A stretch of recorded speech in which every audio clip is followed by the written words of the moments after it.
Have you ever been ghosted by someone you never imagined losing? I was turning 16 the day my best friend ghosted me. We'd been inseparable since third grade.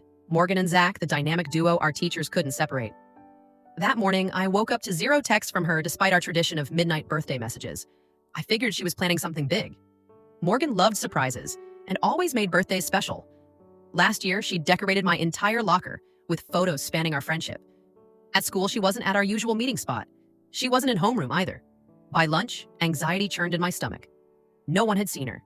My texts went unanswered, calls straight to voicemail. That evening, my parents threw a small party. As I blew out my candles, the doorbell rang. My heart leapt. Morgan had arrived with her trademark dramatic timing. But it was just a package delivery. Days turned into weeks. Morgan had vanished from school completely.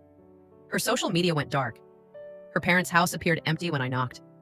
Other friends seemed uncomfortable when I mentioned her name, changing the subject quickly. 3 months later, I overheard two girls in the bathroom. "Did you see Morgan's beach pictures from Australia? Living her best life while ghosting everyone here?" My blood turned cold. I found her new private account that night, filled with photos of her new life across the world. She'd blocked me and everyone from our old circle. There was no explanation, no goodbye, just complete erasure of our friendship. 5 years passed. I graduated college and landed my dream job in marketing. During my first big campaign launch party, I nearly dropped my champagne glass when Morgan walked in, now an executive at our partner company. Our eyes met across the room. She froze momentarily before approaching with practiced confidence. "Zach," she said with a smile that didn't reach her eyes. "It's been a while."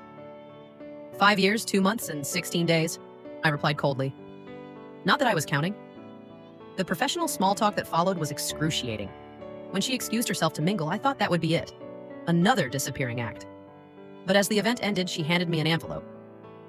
"I owe you this," she whispered before walking away. Inside was a birthday card dated 5 years ago, never sent, and a handwritten letter explaining everything.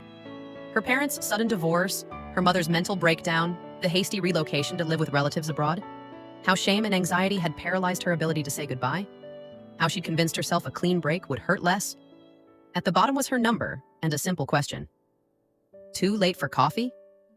I stared at those 4 words for days before deciding some friendships deserve second chances, even when they break your heart first.